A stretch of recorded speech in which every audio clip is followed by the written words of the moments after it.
Made in Germany. This is one of the best looking SUV AMG models money can buy. Wow! I love it. I honestly can get used to this view. Wow.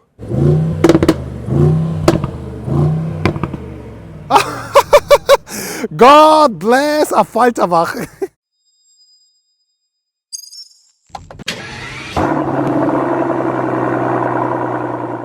Hello guys and welcome back to another video. Today you join me for a full tour of the all new 2025 model Mercedes AMG GLE 63S as a coupe here. And in today's video I want to give you a tour of the outside. We'll be checking out the interior and we will be listening to the iconic 4-liter V8. Additionally, there's another cool topic that I have to talk about with you. There's actually a new model coming soon, but it will be another facelift. Why and what? We'll be talking and discussing that in today's video. But yeah, since we have nice weather in Germany, we'll be doing everything outdoors, so join me. Let's go. Okay, without losing any time, let me show you the coolest thing about this car. Let's go. And it's actually right inside here. 3, 2, 1. Made in Germany. I mean, people will technically never see your engine cover, but anyways, need to keep that clean, especially since there is a star here and an AMG emblem. So now it looks nice. Okay, so what is that? It's the 4-liter V8 biturbo that powers this car. The 63S here, giving us 612 horsepower. It's a mild hybrid here. We have the started generator, boosting the engine with another, I think, 22 horsepower. 612 horsepower, 850 Newton meters of torque. This car goes from 0 to 100 in 3.9 seconds. It's crazy. Yeah, top speed is 280 kilometers per hour. It's quite impressive, right? That's the engine. Thank you, AMG, for giving us a V8 here. Thanks to Mark Schwab. A cool name, Mark Schwab, for building this engine. Let's continue with the exterior. And since we have the coupe version here, we will be starting by the rear here. Rate this rear from 1 to 10 in the comment section below. Guys, would you rather take a BMW X6M or a GLE 63S Coupe? Just honest opinion, because both of these cars have the almost exact same price. It's 177,000 euros in Germany with taxes included. Performance wise, they're actually the same, 0 to 100 in 3.9 seconds. Engine wise, I think we have a 4-liter here with the GLE, and with the X6M, with the BMW, we have a 4.4-liter if I'm not mistaken. But anyways, which one, tell me, which one do you like more design-wise, just from the way it looks? Do you like the GLE 63S or the BMW X6? Just from the rear design. I mean, yeah, when we talk about the segment in general, it's true, BMW started it with the X6, but I think Mercedes did an amazing job giving a great competition here. I love both, but if you ask me, GLE all the way. It's safe to say this is one of the best looking SUV AMG models money can buy here. This is actually the facelifted version. Guys, did you know that Mercedes is building a second facelift? Because normally, I mean, usually the life cycle of a Mercedes-Benz model is they show the car, after 4 years, they give us a facelift. And after that, after again 4 years-ish, they would give us a new car again. But now things have actually changed. I remember when Mercedes showed us this car back in 2019 at Geneva Motor Show. And then I think during COVID or something, they gave us the facelifted model in 2023 or 2022. And then there was in 2023 because I saw the car and I filmed the car in Atlanta. And now I think in 2026, we will be seeing a facelifted version of the GLE. It's quite unusual for Mercedes to give us 2 facelifts, but this is going to happen all over Mercedes-Benz product portfolio, especially S-Class, GLE, GLS. They will have a second facelift. This is due to political reasons, since actually they want to ban the combustion engine, and now they don't, and since they don't know what to do, they're giving us another facelift. So with the facelifted version, we got these really cool looking headlamps, extremely distinctive multi-beam LEDs, front jet wing design. Since we have the V8 here, we have actual intakes here. On the right hand side, we also have the intakes here. With the 53 models, it's actually fully closed. With the 63 models, it's kind of real. I mean, we still have the full AMG so-called Panamericana grille, which gives us a lot of air. So the jet wing design thingies here, they don't need to be that big. Down here, is also open for more air, so it's more than enough. And since last year, I think, all AMG models are coming with the Falterbach AMG crest. Since we already have a Mercedes-Benz star here, this makes so much sense and looks extremely cool. The color is called Alpine Grey, and it's one of the coolest colors. I mean, Audi did it first and it was extremely successful with the Nardo Grey. Mercedes has given us this one here, and the color looks so good on this car, especially lovely. On this one, as you can see, we have the full night package, so everything is tinted here. And we also have these amazing looking AMG alloys, a full black matte finish to match the entire look, and something really cool. V8 Biturbo 4MATIC Plus here on the side, since it's an all-wheel drive SUV. But down here is something really special. This car comes with the carbon ceramic brakes, and these look so cool. They have this amazingly looking cool golden touch, and I'm a huge fan of this. It's just in the details. I mean, it's actually not needed for the GLE 63S. If you ask me, if you daily drive it, you can also go with the steel brakes. But if you just want to have the perfect car, just go with the carbon ceramic ones, because they, just from the look, have such a cool appearance. What do you think? We have 22 inches here, perfect classic AMG wheels. What do you say? Cool feature with the GLE is actually that you can lift the car all the way down, I think 5 centimeters, for an easy entrance to the trunk. So when you are out shopping and you need an easy entry to load in all your baggage and stuff, you can just press a button inside and it lowers the car. And this is how the car looks like. Just wow! I love it.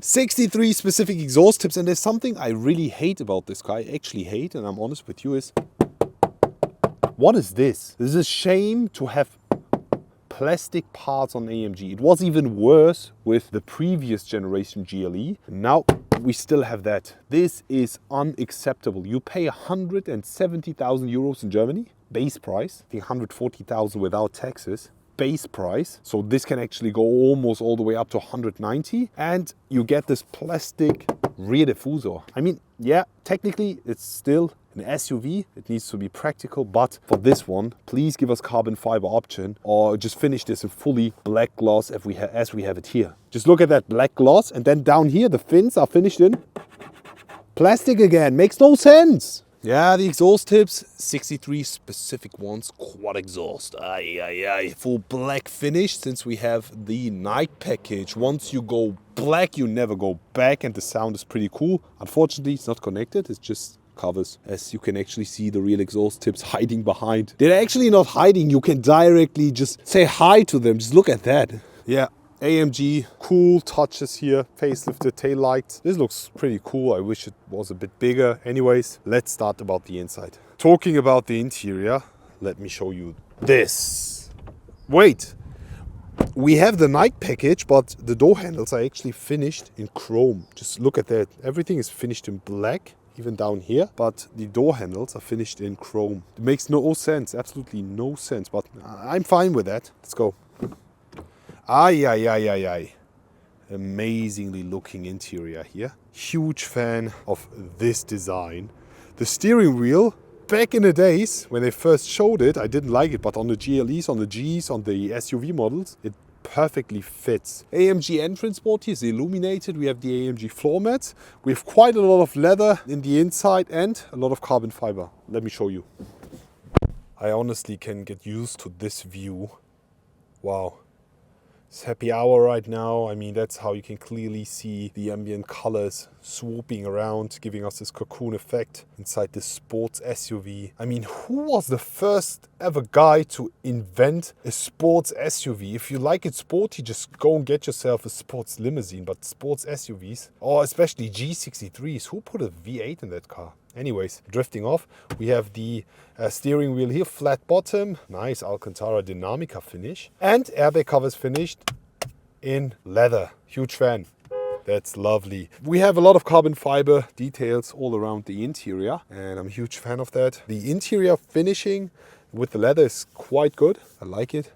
This is how the seats look like. We even have the AMG emblem over here and the AMG crest up over here. This car is fully built in the US, in Tuscaloosa. Did you know that? And there is sometimes a few cars that are lacking quality, and we have a lot of quality issues from that plant in the US. I've also visited it, but with the AMGs, I think it's pretty nice. Full leather, everything, airbag cover as well. Seats look perfectly fine. I mean, it's cool. What do you think?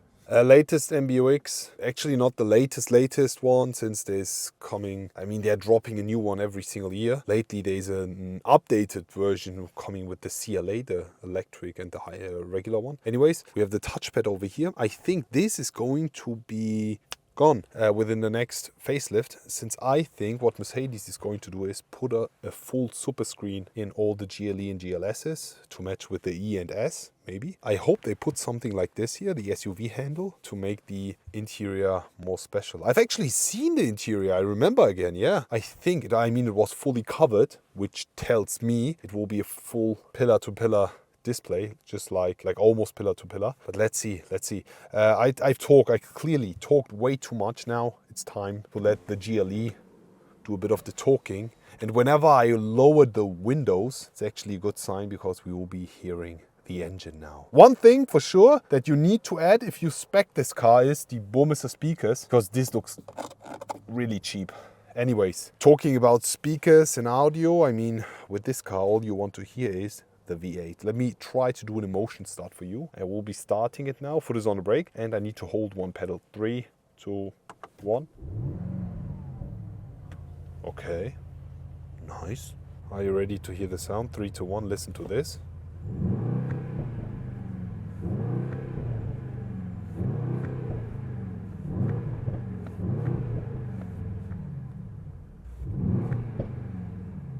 Okay, we get a bit of pops and bangs outside.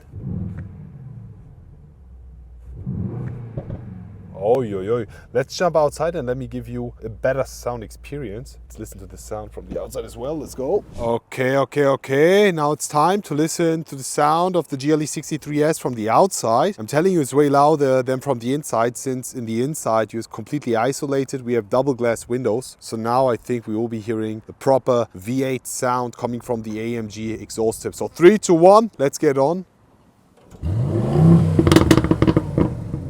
Wow.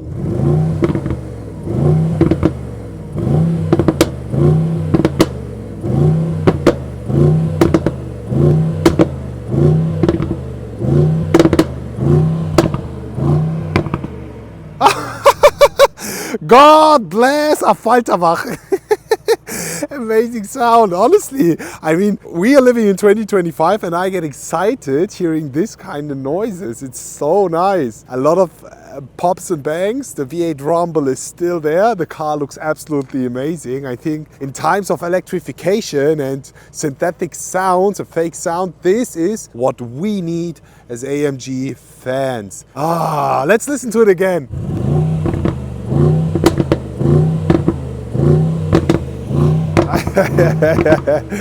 I like it so much. I love it. The only issue with the GLE 63 and all the AMGs is that it has a soft limiter at around 4,000 RPM. So you cannot, when you're stationary, you cannot run it all the way up to, I don't know, 8,000 RPM. 4,000 is the limit, and that's how it sounds like. Still, I love it. Rate the sound from 1 to 10. Rate the car from 1 to 10 in the comment section below. For me, this is an absolute 9 out of 10. The only thing missing for me is a proper solution for all the plastic parts on the rear diffuser and a few quality issues maybe. But all in all, I think they've made an amazingly nice looking car, nice sounding car, nice driving car. The drive will be up. Within the next weeks, we will be doing an Autobahn run. If there's anything specific you want to see about this car, please share it in the comment section below. Already looking forward to see you all again and wish you an amazing day. I will be back.